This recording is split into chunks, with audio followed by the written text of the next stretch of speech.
Hello and welcome to another segment of Solutions. Today we would love to introduce you to someone who has been such an icon in our Catholic community in Dominica. He's been very dear to a lot of us through the 70s. He saw us through all the turmoil, and his words of courage, of encouragement have really stayed with us all these years. He's the Reverend Father Jolly. And today he's here in New York, and he has, among other things, he has written a new book called Children of the Sunset. And he also has a new magazine, which is Building Bridges, which is in its third publication right now, third volume publication. So today we'd love to introduce you to and to refresh your memory on the Reverend Father Jolly. And welcome, Father Jolly. Thank you very much, Kathy, or Mrs. Thomas. And I'm very glad to be here on this interview. I welcome it. And we just like you to refresh our memory on how most of us would remember you through, I think, well, for me, you'd have to take us back through the 70s. I was telling Kathy a while ago that I remember when she and her brothers and sisters were involved in that group called In Search of Something New. Yes. And I was always impressed that they were young people then, and they were looking for something new. And am I right in saying, Kathy, was you got lost? Yes. That was me. I remember that. You spent the whole night out there, because you'd gone out. Uh-huh. And that speaks well, of course, for you and your family. And I think you're still very much in that category of people in search of something new. Absolutely. Rather than just following the beaten track. I think that's what we need in Dominica more than anything else. People are afraid to take risks, to launch out, they want to hold on to what they have, and they'll fight for dear life, if anybody seems to threaten what they have, no matter what benefits could accrue to them in the future, if only they would sort of give in. Mm-hmm. Yes. So tell us a bit about the parish that you're in right now in Dominica. At the moment, I am working in Grand Bay. Grand Bay, a very large area. I say Grand Bay, of course, but the parish of Grand Bay includes not only Grand Bay proper, but Tetmon, Pichelin, Péry-de-Savanne, Bagatelle, Font-Saint-Jean, and so on. Okay. I've been there for nearly 3 years now. Mm-hmm. And what is the community reception of you there? I must say very good. I've been very pleased with my reception there. And people are very kind to me, and we have a very good relationship, even with those who used to be called Dreads. That name is not very popular today, but there's still quite a number of young men who had little dreadlocks, and shall I say, they smoked their ganja, and they're very harmless. There's a lot of fellowship in Grand Bay. In Grand Bay, there's a lot of community spirit. A lot of community spirit. Well, that's much more than in many parts of Dominica. That's good to hear, because a lot of times, a lot of us have a different perception of Grand Bay, so that's very nice for us to hear. Coming back to, first we'll touch on, you've been writing for a very long time, as far as I remember. Can you just give us a background of the books that you've written before the current one? Yes, my first book was The Kingdom and the Power. That was a compilation of articles published in the Rosa Parish Bulletin. And from that I went on to the Christian Adventure, and so on. I had this one, the Secrets of the Kingdom, and well, I forget. So in all, I've published 15 books so far. Wow. So I might skip a few at the moment. I have a book of poems entitled The Song of the Dove. Yes, I remember that one. Yes, and then I also have this one, Rainbow Man. And in fact, Mr. Irving Andre did me the compliment of reviewing that book, Rainbow Man. Oh, okay. In his book, which I can't remember right now. In Search of Eden? Not In Search of Eden. Not that one? No, the next book I can't think of okay. right now. distant voices. Mhm. Yes, yes. Yes. He also researched my book of poetry, and Song of the Dove. Okay. And in also you have the magazine which is Building Bridges. Yes, I think last year I founded this magazine, Mhm. Building Bridges, and the fourth publication is we're expected shortly. It's with Tropical Printers. Mhm. And as you will notice, most of the articles are by other people. I have articles too, but I try to encourage articles from other members of our community, even from people overseas, Dominicans overseas. Okay. Like Dr. Billy Dyer, for example, a Dominican who lives in Antigua now. One time was associate professor at Fordham University. Mhm. And then also Mrs. Jill Lawrence Matherin, a Dominican whom you know well, who Yes. now lives in Antigua. I have an article by her in the third issue, and we try to highlight the Dominican situation, Okay. which is something that is of tremendous importance. Often people do not analyze their situation, and they lack self-understanding, Mhm. because these days, well, we are bombarded so much with American television that often not take time to understand ourselves, and where we perhaps were more attuned to the problems overseas, than the problems at home. Right. Like I remember when O.J. Simpson was on trial, that was the biggest news piece of the Caribbean. People had never heard of O.J. Simpson before. Right. Now all feel O.J. Simpson, because that's what we had. Yes. Yes. And we have in Dominica particularly, we have very little local production, as you would Mhm. know. Yes. Yes. Um, Okay. Now, touching on the book, Children of the Sunset. For one, I noticed there's a painting, a copy of a painting by a Dominican artist who we featured on our shows before. Yes, a few years ago I visited David Wilson's home, and in fact I made a tour of his studio, and it is very, very impressive, to see the kind of production that this man Yes. has, Oh, and absolutely. the genius that comes out in his paintings, as you'll Yes. see in this one, which I use on the front cover of Children of the Sunset. Yes. And he gave me two of his paintings, including this one, Mhm. and I asked him for permission to use this Mhm. for my book, Children of the Sunset. Okay. And what is Children of the Sunset? What is it based on? Children of the Sunset. Children of the Sunset can best be described as an experience. An experience. An experience. Mhm. It's something which cannot be expressed just in a simple statement. Because even thinking of this interview, Mhm.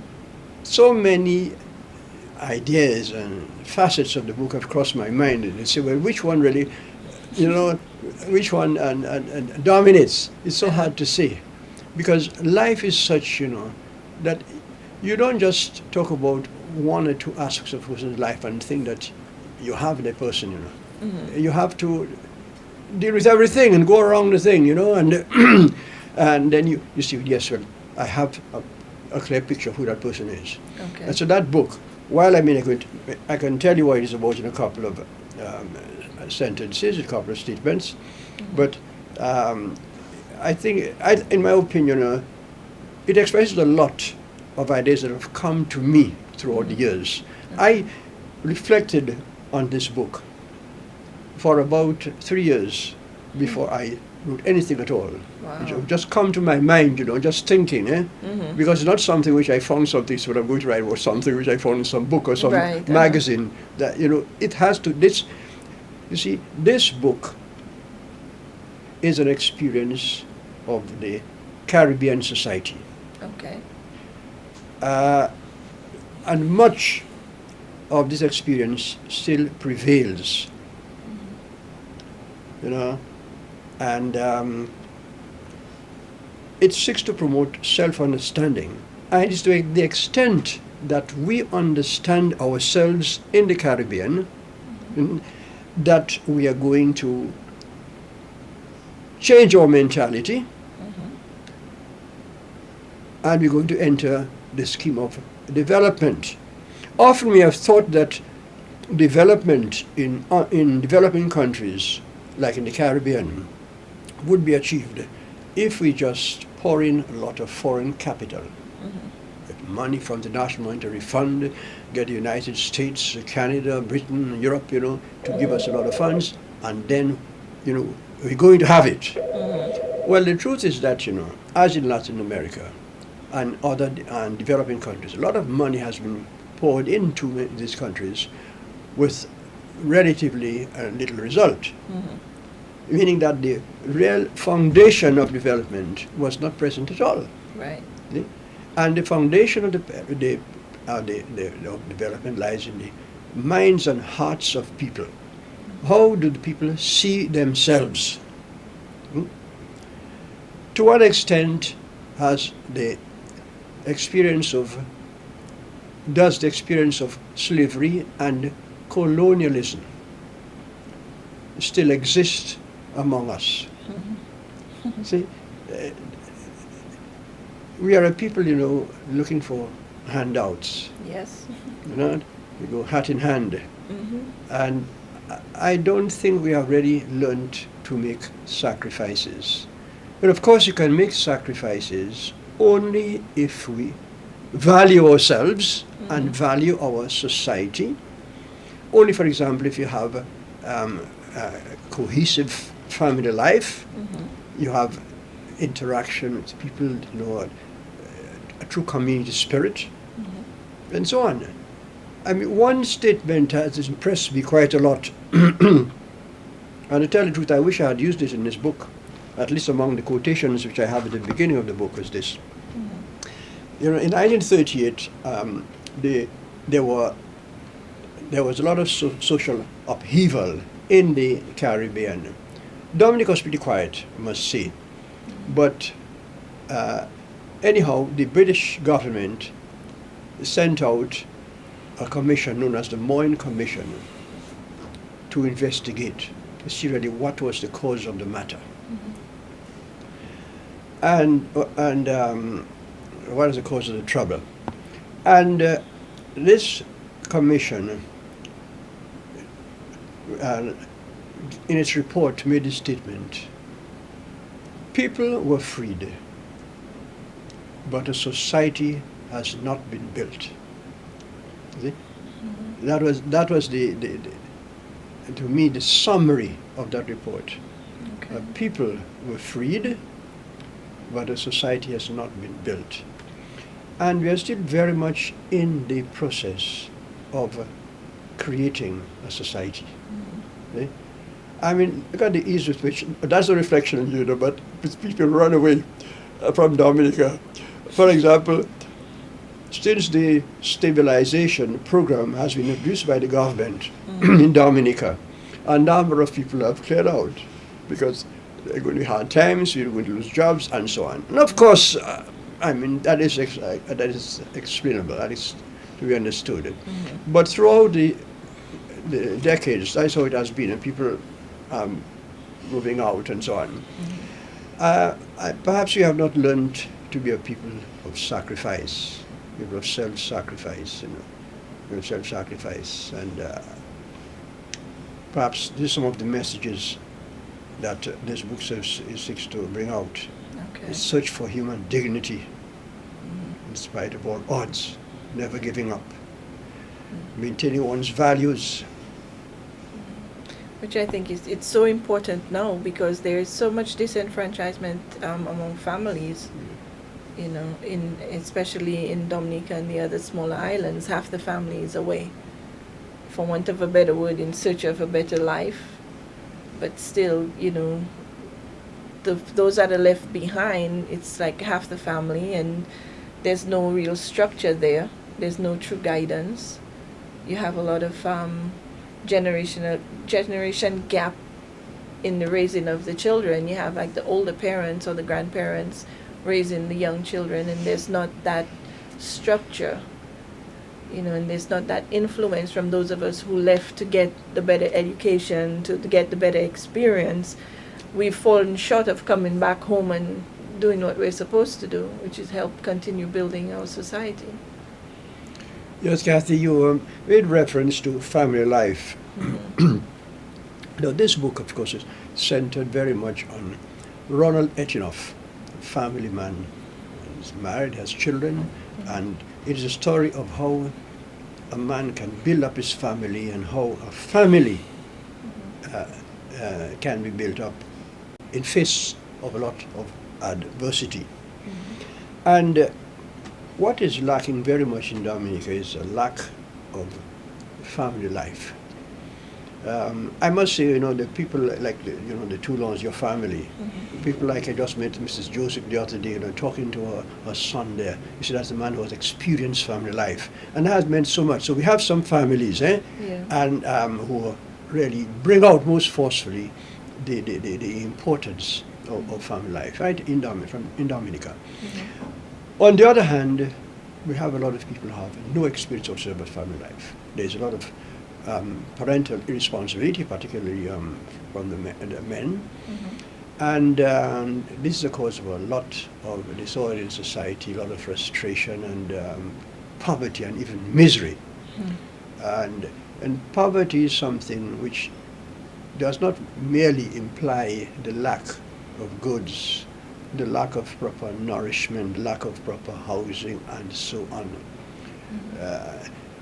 More than that, it's man is made for a certain level of well-being, Mm-hmm. and when he lacks that, then it affects his whole personality, his whole perception of life.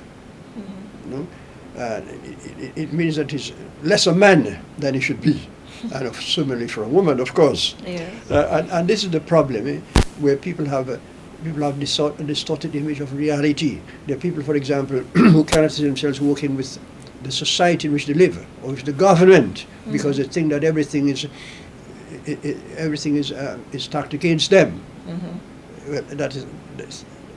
However, people who have experienced love and joy and and peace, and belonging in a family, Mm-hmm. often react very differently, and that is why, in an article which I wrote some time ago, after Prime Minister Rusi Douglas died, I wrote an article entitled "The Power of Family Life," and I gave examples of many families in Dominica, particularly large families, but Yeah.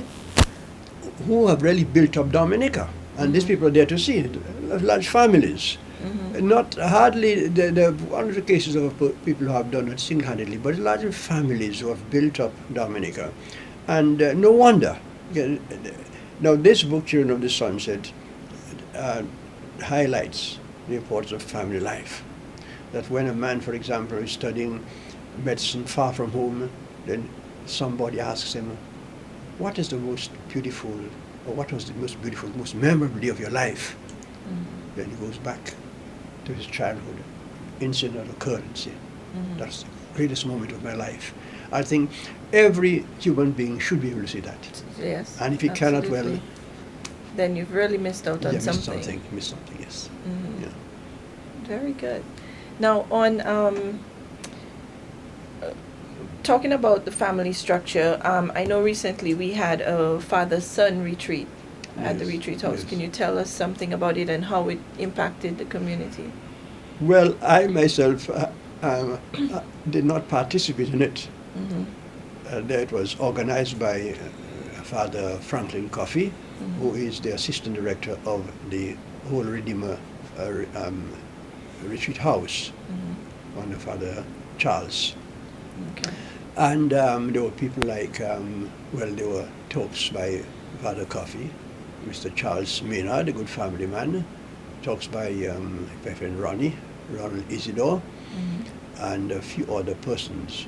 And from what I have heard, it was very well received and very timely. It was very well appreciated. It was something unique, Okay. because often it's easy to get the women Mm-hmm. to come together, but very difficult to get the men. Mm-hmm. But I think the organizer, in this case Father Coffey, is very much to be complimented, because this is often not an attractive thing, because men just don't come, Mm-hmm. and the pastor we ought to look for perhaps more centers of interest, right? Rather than just tell people, come, let's have a talk and so on, and this is the topic we're going to discuss, and so on, which is relevant to the society, but which really does not catch the people's interest. If you can devise things like that, father-son retreat, and of course those who come, those fathers who come would have some reach in their sons, and vice versa, because a lot of people, of course, are left out of this thing. Because while you were saying that big problem in Dominica is that the men who don't maintain their children have no kind of relationship whatsoever with their children, and that's a scourge in our society. Now, are you still a contributing writer to any of the newspapers? I remember some time back I used to see articles from you in the local papers. Yes, originally I wrote for the Chronicle, later the New Chronicle, and then with the changeover, the sale of the New Chronicle, well, I wrote for Tropical Printers. I still write for them, not on a regular basis, and recently I have published articles in the Chronicle as well, and one even in the Sun. So I still continue to write. Of course, it's not easy for me now to keep up with writing the former weekly article for any one paper, because, well, I have my own magazine, Building Bridges, and well, I have no immediate plan to write any book at the moment, but it's not easy to be publishing books now. This is contributing articles. And what is the focus? What do you have in mind for the next issue of Building Bridges? Do you have any plans in mind yet? I have some articles already available, but I must say it has been really difficult to get articles on people. West Indians are not a writing people, they're rather a talking people. Right? Yes, we are.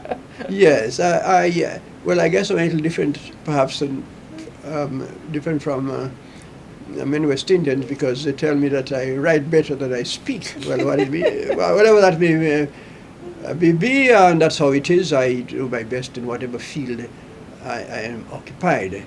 But well, people in the West Indies, and particularly in Dominica, do not like to read. They do not like to write. And well, a lot of them speak very well. However, I must be very careful because, sometimes you speak without sufficient knowledge, and sometimes you're not willing to listen and to learn.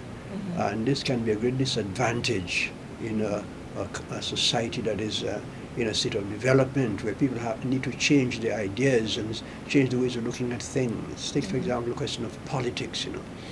Mr. Charles Miller, particularly, has been calling for a new political culture, a new way of looking at politics, and this infighting, and so on. So the government proposes some measure, then the opposition must oppose it, must oppose it. Yeah, it's like a right. Yes, and it doesn't matter which party is in power; they all do the same thing, right?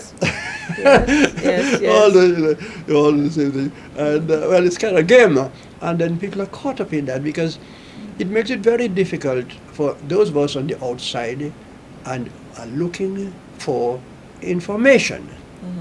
Like, as I pointed out some time ago in an article, for example, I remember in the 80s when there was a lot of debate about the banana industry, and you would listen to the debate in the House of Assembly.